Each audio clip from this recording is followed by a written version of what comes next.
My girlfriend sneered, "Ew, since when do you care about my Snapchat score? After it jumped by 10,000 in a week." I said, "Since now." What she didn't expect was her mom calling to ask why I'd sent her the screenshots. Sometimes the best revenge is just telling the truth. I, the male, noticed something weird last Tuesday. Was helping my girlfriend Vanessa set up her new phone when I saw her Snapchat score, 234,892.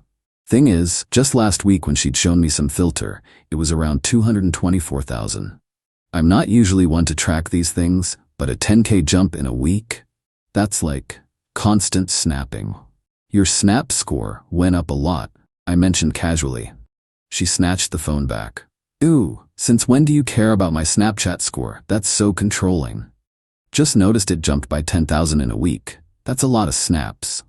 "God, you're like those psycho boyfriends who track everything." "It's just Snapchat, Devin. I talk to my friends." "Which friends snap that much?" She rolled her eyes. "My work group chat is super active. We send updates all day." "Not that I need to explain myself to you." Vanessa worked at a dental office. Reception. Hard to imagine that much snap-worthy content at a dentist, but okay.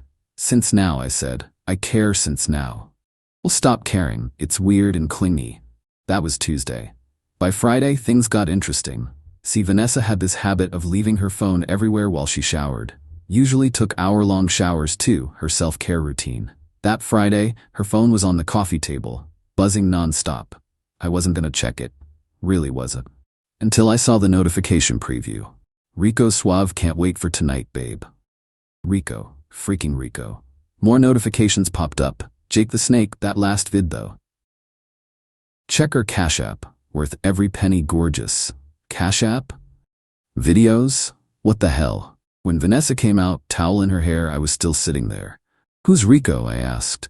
Her face went white. Then red. Then came the anger. "Were you going through my phone?" It was buzzing, saw the notifications. "Who's Rico?" "None of your business. You're literally spying on me now." The notification was right there. "Can't wait for tonight, babe." What's tonight? She grabbed her phone, clutching it like a lifeline. "Rico is nobody, just some guy from the gym who's annoying. I ignore him. He seems pretty comfortable calling you babe."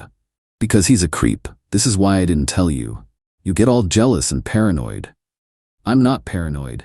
You're getting Cash App notifications from strangers." Her face did this thing, like she was calculating her next move. "Those are from selling my old clothes. On Depop, through Snapchat. It's a side hustle.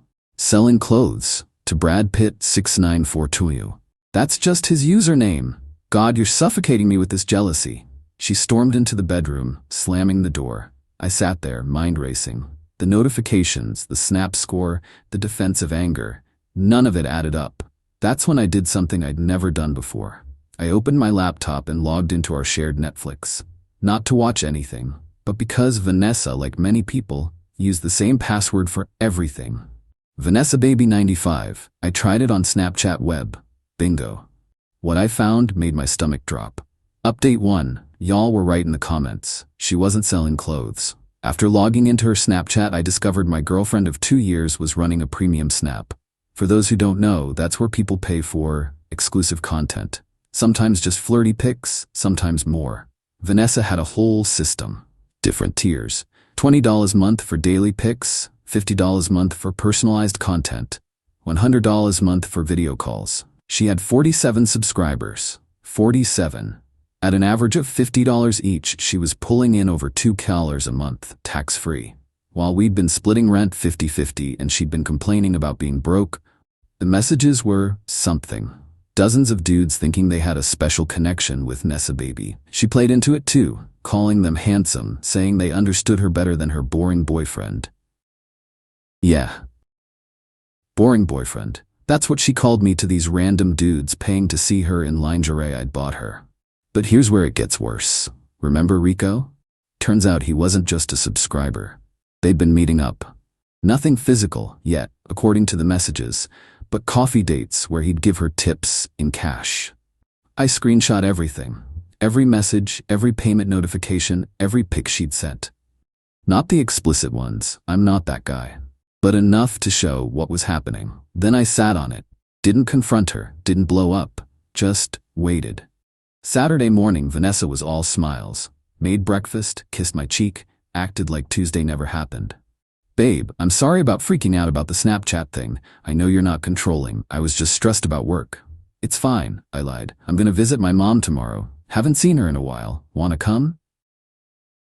Now this was interesting. Vanessa's mom, Lucia, was old school traditional, super religious. The type who still thought Vanessa was a virgin when we started dating. She wasn't, but kept up the act. I can't. Got that thing with Jerome, I said. But tell her I said hi. Will do. Love you. Love you too. She left for her mom's Sunday afternoon. That's when I made my move. I created a throwaway email and composed a message to Lucia. Attached were select screenshots.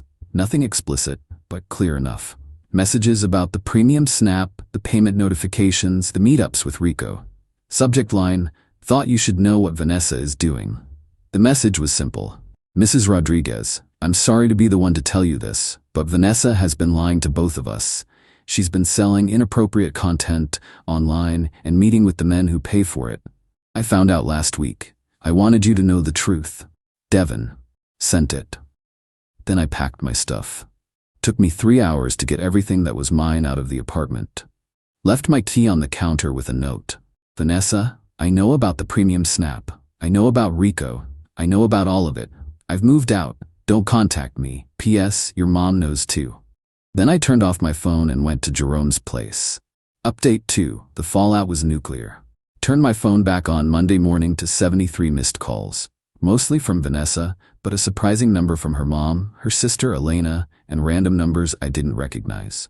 The texts were a journey. From Vanessa, what did you do? My mom is freaking out. How could you? This is revenge porn. I'm calling the police. You ruined my life. Please call me back. I can explain everything. You had no right. I hate you. Please, Devin, I'm begging you. My mom kicked me out. From her mom. Devin, please call me. I need to understand what's happening. Is this real? Tell me this isn't real. Thank you for telling me the truth. From her sister. You're a piece of trash. How dare you expose her like that? She was just trying to make money. You're going to pay for this. But the most interesting texts were from the random numbers. Turns out word traveled fast in Vanessa's family. Her mom had called an emergency family meeting, printed out the screenshots, and confronted her in front of everyone. Aunts, uncles, cousins, the works. One cousin, Maria, actually texted to thank me. Hey, this is Maria, Vanessa's cousin. I know this is weird, but thank you. She's been acting holier than thou for years while doing this. The family needed to know. Monday afternoon, Vanessa showed up at my work. Security stopped her at the desk, but she made enough of a scene that my manager had to come down. Sir, there's a woman here claiming you distributed intimate images of her? I didn't distribute anything intimate. I informed her mother about her daughter's online business. All screenshots were of messages and payment notifications, nothing explicit. My manager looked relieved. Okay, we'll have security escort her out. Vanessa screamed the whole way. You destroyed my family. You're evil. I'll sue you. That evening, I got a call from an unknown number. It was Rico. Bro, what the hell? You exposed Nessa to her family? Rico, my man, you were paying my girlfriend for pics and taking her on dates. What did you expect? It wasn't like that. We were just friends. Friends don't pay friends monthly subscriptions, buddy. You don't understand. She needed the money. She has dreams. What dreams? She worked part-time and spent her premium Snap money on designer bags. That's said she was saving for school. Poor Rico. Played by the same woman, just in a different way. Look, dude. She played us both. Move on. He hung up. Tuesday brought new developments. Vanessa's mom called again. This time I answered. Devin, I need to apologize. Lucia started, her voice shaky. I called you terrible things when Vanessa first told me you were lying about her. She said I was lying? She said you made it all up because she broke up with you. Showed me fake messages you supposedly created, but then her cousin showed me how to check her actual Snapchat. I'm sorry you had to see that, Mrs. Rodriguez. No, I'm sorry. I raised her better than this. Or I thought I did. She's been lying to everyone. Her job knows now too. Someone sent them the screenshots. I didn't send anything to her job. I know. It was her aunt. The family is very upset. Vanessa brought men to family gatherings. Men she met through this, introduced them as friends from work. The entitlement was staggering. She'd literally brought her premium Snap subscribers to family barbecues. "I'm sorry this happened," I said. "Don't be. You did the right thing. She needs consequences. Maybe now she'll stop this behavior." Spoiler alert, she didn't. Final update. Vanessa went full scorched earth. First, she tried the legal angle. Had some wannabe lawyer friends send me a cease and desist for harassment and distribution of private images. My buddy, who's an actual lawyer, laughed at it. "This isn't even formatted correctly. Also, you didn't distribute images. You shared evidence of deceptive behavior with a concerned parent. Tell her to pound sand." So I did. Sent back a simple response. No intimate images were shared. Only evidence of financial deception and infidelity. Please do not contact me again. Then she tried social media, posted this long Instagram story about toxic exes and revenge porn and surviving abuse. But she made a crucial mistake. She forgot her family follows her. Her aunt commented, "Abuse? You mean like lying to your boyfriend and family while taking money from strange men?" Her cousin added, "Girl, you brought your sugar daddy to my daughter's baptism."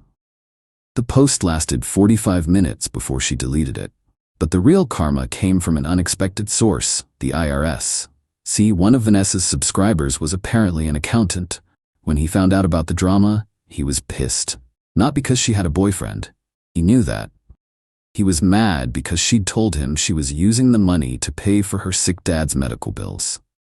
Her dad's been healthy as a horse for years. So this accountant did what accountants do. He reported her to the IRS for unreported income. Over 20 CALers in the last year, all undeclared. Vanessa called me crying when she got the audit notice. "This is your fault. You ruined everything. I'm going to owe thousands." "No, this is your fault. You ran an unreported cash business and lied about it. I wouldn't have been caught if you hadn't exposed me." "You wouldn't have been exposed if you hadn't been lying to everyone. I hate you. You were supposed to love me. Instead, you destroyed my life over Snapchat." "I didn't destroy anything. I just told the truth. You destroyed your own life by living a lie." She hung up and blocked me. Thank God. The aftermath. Vanessa had to move back with her parents, who now monitor her internet usage like she's 13. She lost her job at the dental office after they found out she was soliciting patients. She owes the IRS about $4,800 in back taxes and penalties. Rico and the other subscribers scattered like roaches when the light turned on. Her family still brings up the Snapchat incident at every gathering. As for me, I'm doing okay. Living with Jerome temporarily while I look for my own place. Started therapy to deal with the trust issues. Even went on a date last week with a girl from my climbing gym. She doesn't have Snapchat, which is honestly refreshing. The funny thing is, I would have been more understanding if she'd just been honest. Times are tough. People need money. But the lying, the gaslighting, calling me controlling and paranoid while she was literally meeting up with other dudes? Nah. Sometimes the best revenge really is just telling the truth. Let people face the consequences of their own actions. Don't embellish, don't exaggerate, just shine a light on what they're doing in the dark. And always, always trust your gut when something feels off. That 10K jump in a week? Yeah, that wasn't her work group chat. Thanks for following this wild ride, Reddit. Remember, if your partner gets defensive about their social media activity and starts calling you controlling for basic questions, run. The Snapchat streets are mean out there. Update. Vanessa made a TikTok about being a victim of financial abuse because I forced her into sex work by making her pay half the rent. The comments are dragging her, though. Apparently several of her subscribers found it and are sharing their own screenshots. I'm staying out of it, but the internet remains undefeated. Peace out. Gonna go climb some rocks and date women who don't have secret Snapchat empires.